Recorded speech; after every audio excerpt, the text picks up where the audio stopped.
আজকে আমাকে মহিলাদের গ্রুপে একটা উত্তর দিতে একজন প্রশ্ন করেছে যে মেয়েটা দিনী শিক্ষা অর্জন করেছে কিংবা দিনের সাথে প্রভাবিত হয়ে যাই হোক একটা ছেলের সাথে বিয়ে হয়েছে, বাড়িতে পর্দা, বাড়ি থেকে বের হয় না। অন্যান্য পুরুষেরা নিজের স্ত্রীদেরকে মোটরসাইকেলের পিছনে বা গাড়িতে বসে সবসময় ঘুরে বেড়ায়, নিজের স্ত্রীকে শো করে, এ কোনো মতে যেতে চায় না। তো নানা রকম নিন্দামন্দ করে যে অসুখ হয়ে যাবে, বাইরে বের হয় না, মুক্ত হাওয়া গ্রহণ করে না, বাতাস গ্রহণ করে না, ইত্যাদি ইত্যাদি নানা রকম কথা।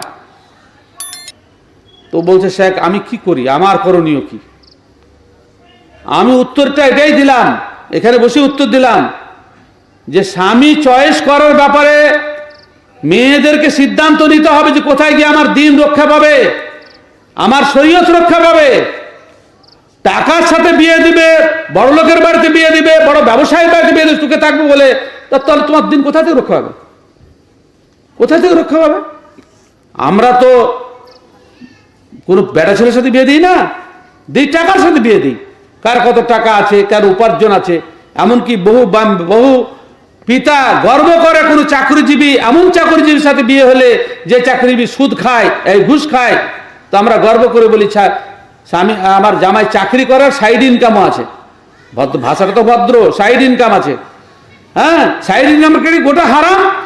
যে যে পুরুষ তার স্ত্রীকে হারাম খাবার খাওয়ায় সারা জীবন, যার মাধ্যমে ইবাদত কবুল হবে না, তো এমন স্বামীকে নির্বাচন করলে তার থেকে সুসন্তানের আশা আপনি কি করে করেন? আমাদের কাছে সুসন্তানের মাধ্যম মানে সুসন্তানের পরিচিতি হচ্ছে যে মাধ্যমিকে ভালো রেজাল্ট করবে, উচ্চ মাধ্যমিকে ভালো রেজাল্ট করবে, তারপরে ডাক্তার হবে, ইনকাম করবে। কিছু সোশ্যাল মিডিয়ায় দেখছি যে কিছু ছেলে ডাক্তারিতে পাস করলে তা দিয়ে খুব হাইলাইট, কিন্তু কেউ দিনদার হলে তাকে নিয়ে কোনো উচ্চবাচ্য নাই। অথচ আল্লাহ রাব্বুল আলামিন কোরআন মাজিদে পরিষ্কার ভাষায় বলছেন যে লিইউদখিলাল মুমিনিনা ওয়াল মুমিনাত ওয়াল মুসলিমিনা ওয়াল মুসলিমাত জান্নাতিন তাজরি মিন তাহতিল আনহার খালিদিনা ফিহা ওয়া ইউকাফিরু আনহুম সাইয়্যাতিহিম ওয়া কানা যালিকা ইনদাল্লাহি ফাওজান আযীমা। বড় সফলতা কিসের? বড় সফলতা আল্লাহ চিহ্নিত করছেন, কেন তিনি সাফল্যের মালিক। আর আখিরাতের সফলতাই হচ্ছে আসল সফলতা। দুনিয়ার সফলতার কি মূল্য আছে? আপনি বড় ডাক্তার হলে প্রচুর টাকা ইনকাম করলেন, মানব সেবা করেছেন, কিসের জন্য করেছেন আল্লাহ পাক ভালো জানে, ওটা তো কিয়ামতের বিচার্য বিষয়। কিন্তু এত টাকা পয়সাওয়ালা সেই মাটিতে শুতে হয়েছে, সেই সামান্য কাপড় পরতে হয়েছে, সেই পোকাতে হয়েছে খেতে হয়েছে। আর হাদিসের ভাষা অনুযায়ী একটা অর্থশালী লোকের চাইতে গরিব মানুষ 500 বছর আগে জান্নাতে যাবে। তো আপনি লাভটা কোথায়? লাভের অঙ্কটা তো কষেন কিসের হিসাবে? আমাদেরকে স্বামী বা স্ত্রী নির্বাচনের ব্যাপারে দিনদার আল্লাহওয়ালা, যে আমাকে দিনের কাজে সাহায্য সহযোগিতা করবে, পরকাল আমার সুরক্ষিত থাকবে, এমন পাত্র এবং পাত্রীকে নির্বাচন করতে হবে। জেনে রাখবেন, যার তকদিরে যত লোকমা খাবার আছে তার বেশি এক লোকমা খেতে পাবে না। যে ফল খাবার কথা 50,000 বছর আগে আল্লাহ লিখে দিয়েছে, তার বাইরে পাবে না। কত বড় লোকের বাড়িতে বউ হওয়ার পরে ভালো করে খেতেই দেয় না, মাপের খেতে দেয়, সকলে খাওয়া শেষ হয়ে গেলে সেবারে থাকলে খেতে খায় না, রাখা, এইসব রেকর্ড আমাদের কাছে প্রচুর। গোটা পশ্চিমবাংলাগুলি কত লোকের যে কত সমস্যা, তার হিসাব কিতাব নাই। যার তকদিরে আছে একমাত্র সেই সুখে খাবে। সুতরাং আপনার পরবর্তী সুসন্তানকে পেতে হলে স্বামী এবং স্ত্রীর অবশ্যই কর্তব্য হচ্ছে আল্লাহ ভীরু স্বামী গ্রহণ করা, আর আল্লাহ ওয়ালি স্ত্রী গ্রহণ করা। সে হোক না করে গরিবের মেয়ে, আমাদেরকে সেদিকে লক্ষ্য রাখতে হবে। আপনি জেনে রাখবেন যে আল্লাহ তাআলা আপনার মুকদ্দারে যা রেখেছে সেটাই আপনি পাবেন। গরিবের বিটি আনলেও পাবেন, বড় লোকের বিটি আনলেও পাবেন, তার বেশি কম বেশি পাবেন না। আমরা বাহ্যিক দৃষ্টিতে হিসাব করি। সেজন্যই সাঈদ ইবনে মুসাইয়্যিবের মেয়ের বিয়ের ঘটনা আপনাদের এদিকে একাধিক জায়গায় শুনিয়েছি, যে তিনি তৎকালীন বাদশাহ আব্দুল মালিক বিন মারওয়ানের পুত্র ওয়ালিদ।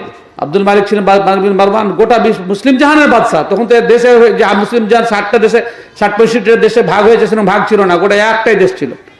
তার বাদশাহ আব্দুল মালিক বিন মারওয়ান আর তার বেটা ওয়ালিদ যুবরাজ, তার সাথে বিয়ের প্রস্তাব দিয়েছিলেন সাঈদ ইবনে মুসাইয়্যিবের বেটার সাথে।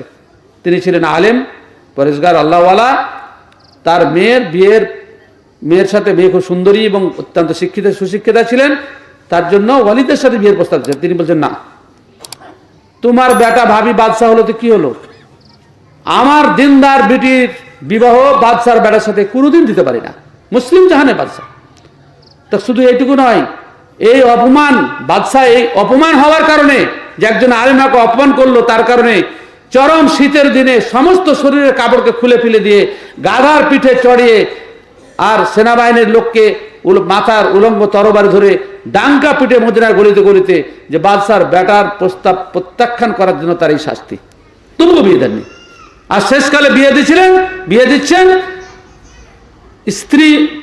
স্ত্রীহারা ছাত্রের সাথে, তার নিজেরই ছাত্র, তার 3টে ছেলে, 1 মাস ক্লাসে আসেনি, ক্লাসে উপস্থিত হচ্ছেন, বলে তোমার কেন অনুপস্থিত, বলে আমার স্ত্রী মারা গেছে, 3টে ছেলে, গরিব মানুষ, বুড়ি মা আছে, তাদের দেখাশোনার জন্য, তাদেরকে মানে সান্ত্বনা দেওয়ার জন্য আমি 1 মাস ক্লাসে আসতে পারিনি। তো বলে তুমি বিয়ে করনি? তো বলছে কে আমাকে মদিনাতে বিয়ে দেবে, লা আমলিকু ইল্লা দিরহামাইন ওয়া সালাসা দিরহাম, 2 কিংবা 3 টাকার মালিক আমার সাথে কে বিয়ে দিবে? তো বলে আমি যদি দিই, যে লোক বাদশার বেটার সাথে দেয়নি, আর 3 দিরহাম মানে মালিক আর 3টে ছেলের বাপ, তার সাথে নিজের সুন্দরী মহিলার বিয়ে দিচ্ছেন, এবং লম্বা ঘটনা, শেষকালে নিজে গিয়ে বাড়িতে পৌঁছে দিয়ে আসছেন, এবং তারপরে 1 মাস ছুটি নির্ধারণ করছেন এবং বলে আসছেন যে আমার বেটি শরীয়ত বিরোধী কোনো কার্যকলাপ দেখতে পেলে ডান্ডা দিয়ে পিটিও। চিন্তা করতে পারেন। আর খলিফাতুল মুসলিমিন ওমর রাদিয়াল্লাহু তাআলা আনহু নিজের পুত্র আসিমের বিবাহ কার সাথে দিচ্ছেন? গোয়ালিনীর বেটার সাথে, বিটির সাথে, গোয়ালিনীর বেটার সাথে, উম্মে আসিমের সাথে, গোয়ালিনীর বেটার সাথে। রাসূল ওমর রাদিয়াল্লাহু তাআলা আনহু ছদ্মবেশে মদিনার গলিতে গলিতে ঘুরছেন, যে কোন প্রজা কি অবস্থায় আছে। এক বাড়ি থেকে মা ও মেয়ের সংলাপের শব্দ শুনতে পাচ্ছেন। মা মেয়েকে বলছে দুধে পানি মিশিয়ে দে, দুধে পানি মিশিয়ে দে। বলে জানো না উমর রাদিয়াল্লাহু তাআলা ঘোষণা করেছেন যে বিক্রির জন্য দুধে পানি মিশানো যাবে না? বলে তোর উমর বসে আছে নাকি এখানে? তখন মেয়ে বলছে যে আল্লাহ তো দেখছেন।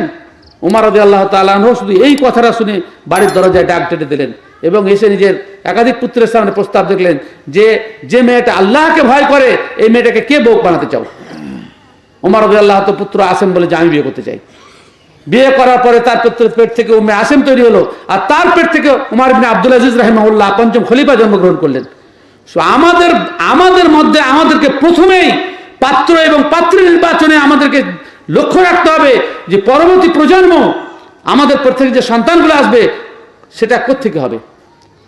আমার বীর্য, আমার স্ত্রীর শরীরের রস যে 10 মাস যাবৎ টানলো আর 2 বছর আবার দুগ্ধ পান করলো, এতদিন যাবৎ যদি ফল, যদি গাছ যদি ভালো না হয়, তাহলে তার রস যেমন গাছ তেমনি তার রস হবে। ব্যতিক্রম আল্লাহ তাআলা করেছেন। নূহের বেটা বদমাশ হয়েছেন, এটা ব্যতিক্রম কথা, ব্যতিক্রম দেখে যে আল্লাহ সবকিছু করতে পারেন তাই জন্য। কিন্তু বেশিরভাগ ক্ষেত্রে সুসন্তান আপনাকে পেতে হলে আপনাকে দিনদার রমণীকে বাছাই করতে হবে। কত দিনদার মহিলা, আল্লাহ রাসূল সাল্লাল্লাহু আলাইহি ওয়াসাল্লাম বলছেন ইল্লা তাফআলু, তোমরা যদি এটা না করো তো তাকুন ফিল আরদি ফিতনাতুন ওয়া ফাসাদুন আরিজ। কত দিনদার মহিলা সারা জীবন কাঁদছে, স্বামী নামাজ পড়ে না, বদমাশ, মদ খেয়ে আসছে, আপনি একটা দিনদার মহিলাকে সাহায্য করলেন না, তাকে অগ্রাধিকার দিলেন না, আপনি টাকা দেখলেন কিংবা বংশ দেখলেন। রাসূল সাল্লাল্লাহু আলাইহি ওয়াসাল্লাম বলছেন তুনকাহুল মারাতু লিআরবাইন লিমালিহা ওয়া লিহাসাবিহা ওয়া লিজামালিহা। পৃথিবীতে মানুষের ভাবনার বিচিত্র ভাবনা। কেউ বিয়ে করতে চায় বংশ দেখে, যে আমি গরিব মানুষ, আমার এলাকায় লাঠি রাজনা নাই, বড় বংশে বিয়ে করে তাহলে আমার লাঠির সংখ্যা বেশি হবে। কেউ বিয়ে করে চামড়া দেখে, কেউ বিয়ে করে যে বড় লোকের সাথে বিয়ে হলে কিছু করে আবার অভাবটা দূর হবে। আল্লাহ রাসূল সাল্লাল্লাহু আলাইহি ওয়াসাল্লাম বলছেন এগুলো সব দুনিয়াবি ব্যাপার।